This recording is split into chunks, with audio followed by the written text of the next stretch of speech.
Partagez vos observations avec Benoît Dutrisac par courriel. dutrisac@commercialcube.radio.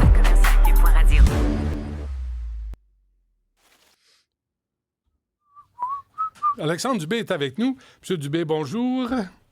Bonjour, M. Dutrisac. Bonjour. Merci d'être là. Étais-tu encore en camping?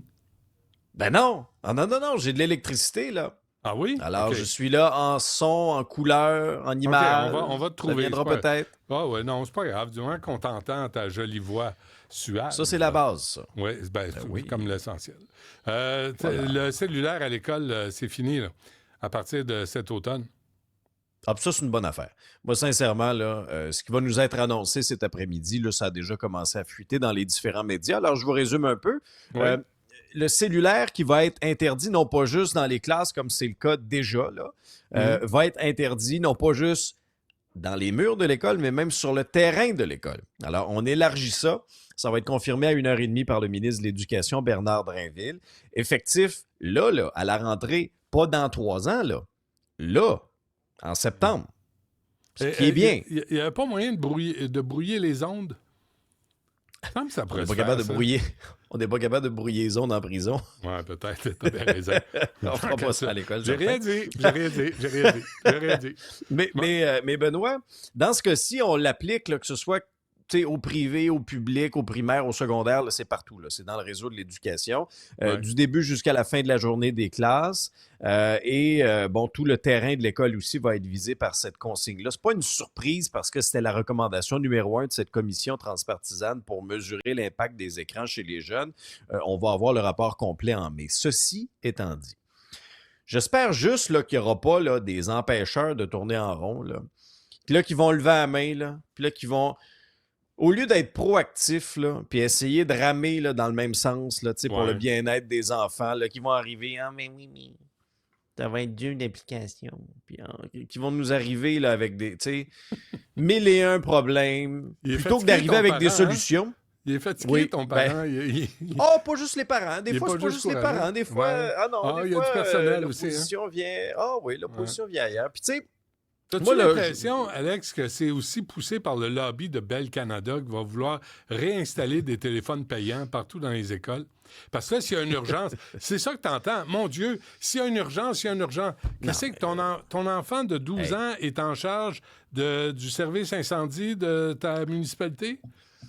Non, mais Benoît, tu sais, t'es allé à l'école, je suis allé à l'école. Ah, si peu. Non, mais je veux dire, on n'a pas si mal viré. On a survécu, là. On n'a pas si mal viré que ça. Puis s'il y avait une urgence, ben nos parents pouvaient appeler le secrétariat. Ou tu sais, il y a d'autres façons de faire. Là. Je m'excuse, là, mais une notification Instagram, une photo sur Snapchat, un commentaire sur Facebook, une discussion sur Messenger, c'est pas une urgence. Non, mais dans le sens que c'est pas une urgence. On va à l'école pour s'instruire. Puis c'est facile d'être distrait, même à l'âge adulte aussi. Puis je vais vous dire quelque chose des fois, puis ça me faisait rire parce que en même temps, je les comprends, là, les plus jeunes, parce que c'est tellement addictif, là, nos téléphones cellulaires. Mais je vais vous dire quelque chose. Dans quelques années, là, quand vous allez travailler ou être à l'âge adulte, vous allez arriver chez vous puis vous allez vouloir le ranger dans le tiroir, votre téléphone, pour prendre un break. On va devenir allergique, hein? On va devenir allergique. C'est vrai que ça fait du bien de le ranger. Écoute, ça fait du bien. Sais-tu ce qu'on a fait, nous, un matin? La famille, là, les 4, les plus vieux, eux autres, ils vivent avec leurs conjoints. On a décidé de partir tout un matin en laissant tout le monde le téléphone à la maison. On est parti 4 heures, on est allé sur un chantier, on est allé déjeuner, on est allé dîner, je ne me souviens plus. Mais on a tous laissé nos téléphones à la maison. Écoute, tout le monde tremblait dans la voiture. Avez-vous réussi à revenir? Hey, on est revenu vite en sacramouille. J'ai fait du 180 sur l'autoroute, là. Fallait que ça rentre vite. Non, mais c'est un exercice. Essayez ça en fin de semaine. Tout le monde, les parents, les enfants, vous laissez les téléphones à la maison. Vous allez voir, ça se fait. On survit à ça. Oui, puis ça fait du bien. On va répéter l'expérience. Puis tu sais, Benoît, dans un contexte académique, là, tu sais, on peut aussi, c'est une très grande source de distraction. On a vu aussi, avec toute la montée de la violence dans les écoles, c'est une source aussi de propagande et d'intimidation de cette violence-là. Moi, je vois ça vraiment d'un bon œil. Ça aurait dû être fait avant, mais je suis content que ça se fasse là. Oui, j'espère juste qu'il n'y a pas... Oui, non, mais ça, il faut y donner, parce que des fois, on l'a critiqué, mais il faut le dire quand il fait des bonnes choses aussi. Puis ça, c'était transpartisan, cette commission-là. Fait que tout le monde a mis la main à la pâte. Fait que ça, j'aime bien. J'espère juste qu'il n'y a pas des gens qui vont mettre des bâtons dans les roues comme ça, parce que l'échéancier est quand même rapproché. Là, mais Vidéotron, je suis content. Vidéotron devrait lancer ça, des téléphones publics, tu sais, dans toutes les... Puis là, tu sais, en cas d'urgence, tu as un téléphone public, là, tu payes un téléphone payant. Au lieu de laisser ça à Bell Canada, on devrait s'installer partout, au Québec. Ben oui. Mais moi, Benoît, est-ce qu'on m'invite au conseil d'administration de Vidéotron? Non. Pas assez souvent. Moi, je pourrais aider la compagnie. Est-ce qu'on m'ignore totalement? Mais je dis rien, je suis magnanime, j'accepte mon sort. C'est de même que ça marche. Il est résigné. Merci. Jeudi. On est jeudi aujourd'hui, hein? On est jeudi. Hier, tout le monde criait, là. Tout le monde, c'était la folie furieuse pour l'hôpital Maisonneuve-Rosemont. Aujourd'hui, Alexandre, il n'y a plus rien. Ben aujourd'hui, ça coule encore. Hein? Ouais. Je sais pas si tu as vu ce que notre collègue Yves Poirier nous a partagé un peu plus tôt ce matin. Là, ça coule encore. Là, tu sais, à chaque jour, on a un nouvel épisode là, à Maisonneuve-Rosemont. Plus tôt cette semaine, là, ça avait été, bon, avec les orages, on a eu des problèmes au niveau de l'électricité. On ne pouvait pas partir les génératrices. Après ça, parce qu'il y avait un souci dans le panneau, il y a eu des vitres qui ont été brisées.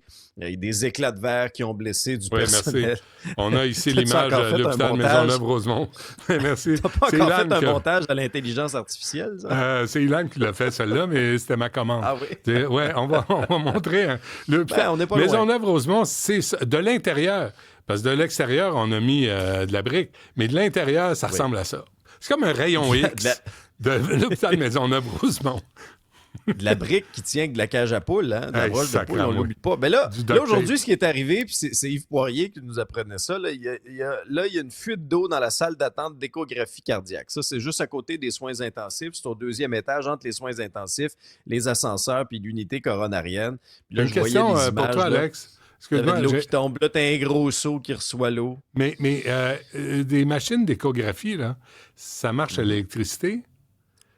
Aux dernières nouvelles, pas mal, tout marche à l'électricité. L'eau et l'électricité, pas sûr bon ménage. de vouloir être à la même place. Aïe, aïe, aïe. Puis, tu sais, moi, je les comprends. Là. Hier, il y a eu une manifestation hier là, du personnel en soins, que ce soit du bloc opératoire, des soins intensifs. Ils sont sortis puis ils ont manifesté. Puis je les comprends tellement. Là. Je les comprends tellement d'être enragés. Puis moi, j'écoutais ce qu'ils disaient. Puis il y en a une qui a dit quelque chose que j'ai beaucoup aimé. Elle disait... Moi, là, j'y vais toujours en fonction de « et si c'était mes parents, et si c'était ma mère qui recevait tel type de soins, est-ce que ce serait sécuritaire? » Moi, j'aime beaucoup cette optique-là parce que j'ai l'impression qu'il y a des gens qui sont en arrière. C'est pas la bonne question. C'est quoi la bonne question? C'est si c'était la mère de Geneviève Biron. Et si c'était la mère de Christian Dubé ou le père de Christian Dubé, s'ils sont vivants, je ne sais pas. Mais si c'était de la famille de François Legault, c'est ça la question. Nous autres, est-ce qu'ils accepteraient qu'ils soient soignés dans ces conditions-là? Exactement. C'était la mère de Mark Carney, d'Alexandre Boulris, de tout ça, de Valérie Plante. Si c'était sa famille à elle, c'est là que ça se décide. Nous autres, là, les citoyens, on paye puis on ferme notre gueule, c'est tout. Regarde ça, ça coule. Ça, c'est coule. Ce matin, ça. Les images que vous voyez si vous nous écoutez à la télé, oui, hein? Là, le plafond est ouvert, là, ça coule. Puis là, t'as un sio, là. Comme on disait chez nous en Abitibi, t'as un sio, là, puis là, il est à moitié plein. Ça pleut à Sio. Il mouille à Sio. C'est ça qu'on Madame disait. Biron est allée hier, hein? Madame Biron est allée avec hier. Un parapluie? Je sais pas avec si elle avait des bottes de pêche? Mais elle a rencontré des bottes... Tu sais, en Abitibi, on appelait ça des bottes de pin. De pin? On appelait ça comme ça. Mon Dieu que j'apprends des choses. Des mouillations puis des bottes de pin. As-tu porté des bottes de pin, toi, Alex? Ben oui, j'en ai ici, mais j'habite à la campagne, moi, j'en ai ici. Ah oui? Ben oui, j'en ai. Je te montrerai ça à un moment donné. Si l'occasion se présente. Si l'occasion se présente. Mais tu comprends, Mme Biron est allée sur place, mais bon, en même temps, si elle n'était pas allée, on l'aurait critiquée. Là, elle y va au moins, elle y va. Elle sort de son bureau, elle y va. Mais j'écoutais tantôt, avant de venir vous parler, là, les échanges à l'Assemblée nationale, parce que tu auras compris là, que ça a occupé une bonne partie de la période de questions cet avant-midi à l'Assemblée nationale. Puis puis bon, les oppositions cognent sur ce clou-là, c'est normal, c'est correct. J'aime pas vraiment la ligne du gouvernement là-dessus, là, de commencer à juste montrer du doigt, ben c'est la faute des libéraux, c'est la faute d'un, c'est la faute de l'autre. Là, c'est vous, là. Vous êtes au pouvoir. Là, vous faites des choix économiques. Là. Alex, c'est une position, je trouve, qui va être intenable pour le gouvernement Legault s'il s'en Je lance une idée. Oui. Dans le but d'aider. On exclut Québec solidaire parce que c'est un parti dont on n'a pas besoin, mais qui n'a jamais été au pouvoir. Ah oui? Mettons que la CAQ s'assoit avec le Parti québécois et le Parti libéral. Et tout le monde admet, on l'a échappé. À chaque fois qu'on a été au pouvoir, on ne s'est pas occupé de ce qui était important, entre autres les hôpitaux. Ce qui est vrai. La prémisse est lancée. Donc, on va s'asseoir, puis savez-vous quoi? On va travailler ensemble. On va travailler ensemble. Hey, Marc Tanguay, au lieu de faire le smart à dire « Legault s'en va, va donc t'occuper de tes oignons, va donc t'occuper de la business. » Paul Saint-Pierre Plamondon, laisse le Bloc québécois se démerder avec ses problèmes. Assoyez-vous, vous êtes payés pour travailler au Québec, travaillez au Québec. Québec solidaire n'a pas besoin, ils n'ont jamais été au pouvoir, ils ne savent pas comment ça marche. Assoyez les trois ensemble, là. Voici, dites-nous ce que vous voulez faire. Dites-nous comment on peut accélérer le processus, régler la question, construire un nouvel hôpital et servir au bien commun. Pas à nos partisans, pas à nos militants, pas à notre hostie de nombril, au bien commun. Comment on peut s'entraider, puis trouver une solution. Puis là, tu dis à Geneviève Biron, toi, t'es viré, on n'a plus besoin de toi.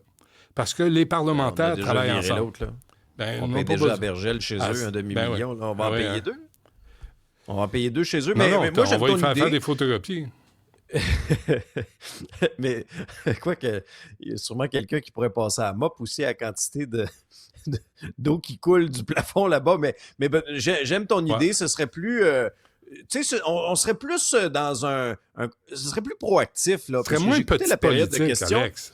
Oui, ça fait petite politique. Là. Sincèrement, j'écoutais ça. Puis tu sais, là, ceux qui gravitent beaucoup dans le monde politique, je comprends, là. Mais tu sais, on regarde ça, nous autres, de la maison, puis on suit ça. Puis je pense, tu sais, aux gens aussi qui vont écouter, qui écoutent les nouvelles le soir, puis qui regardent ça, puis on se dit, OK, mais là, en quoi vous avez fait avancer le dossier aujourd'hui? Des fois, j'ai l'impression qu'il y en a qui parlent juste pour faire du bruit avec leur bouche à l'Assemblée nationale. C'est pas très constructif. Ouais, c'est un peu la réflexion que j'avais en regardant ce que j'ai vu. Parce que la CAQ a en partie raison.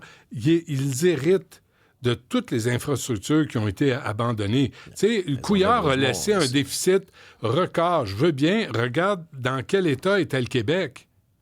C'est peut-être ça le problème. Il en a donné à ses petits amis médecins, mais le reste des infrastructures, le reste des gens qui travaillaient au Québec, comment il s'en est occupé, notre bon géant sublime Philippe Couillard? Tu sais, moi, là... c'est sûr que ça ne s'est pas détérioré en 2 semaines. Ouais. Prenez-nous pas pour des valises. Non.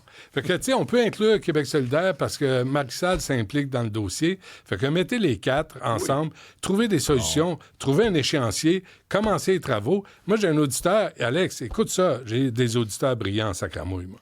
Ça, c'est vrai, on est meilleurs. Non, fais bien attention. Il y en a un qui dit, hey, on vient Ils sont de plus en plus nombreux. L'auditeur m'écrit, on vient de construire le CHUM. Prenez les plans du CHUM, asti, puis mettez-les, rasez l'hôpital, puis bâtissez un nouveau CHUM.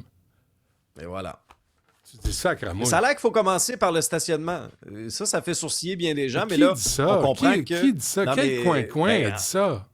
Entre autres, Christian Dubé, mais je t'explique pourquoi. C'est parce que là, il faut régler ça avant pour libérer l'autre terrain pour construire sur Construisez ailleurs. Construisez ailleurs. Commencez là. Calvaire. Construisez ailleurs. C'est sûr qu'il faut commencer vite. Puis faites un parc à la place. On a des itinérants, ils ont besoin de place, de parc, des bancs de parc, ça va servir. Un parc à tente pour les itinérants, on va y rassembler là, ils vont être en sécurité. Hey, on peut gérer ça autrement. Mais là, ça urge. Là, aujourd'hui, il n'y a plus rien. Il n'y a plus rien, mais la situation est toujours aussi grave. Bon, rapidement, le Canadien de Montréal, moi, j'ai lâché à 2-0. Bon. Oui, moi j'ai à 3-0, là, 3-0, je me suis dit, bon, fini. ça y est, mon chien est mort. Alors? Mais bon, mais Pancho, regarde, moi, Pancho on est va mort? se finir. Non, Poncho va bien. Poncho, Ah, OK, c'est correct, j'ai eu peur. il est Poncho, OK, il est en 15 secondes. Mais, Soigne-moi ça. OK, 15 secondes. Bon, on pensait pas qu'on allait être en série. Tant qu'à moi, Ouais. c'est du bonus qu'on a vécu là et c'est de l'expérience pour nos jeunes. Par contre, Ouais. ça nous a quand même démontré les lacunes de ce club-là. Il va falloir mieux entourer nos jeunes. Puis je pense que la priorité 12, de Ken Hughes et Jeff Gordon 13, cet été, 14, ça va être un centre, 15. un deuxième centre de qualité pour jouer avec Demidov. Là, il jouait tout seul, Demidov. J'ai dit 15 secondes, ça cramouille. Tu pousses toujours, hein? J'ai arrêté à T'abuses. 14. Ah, 14 OK. et 3 quarts. OK, merci. Merci, Alex. On se reparle demain.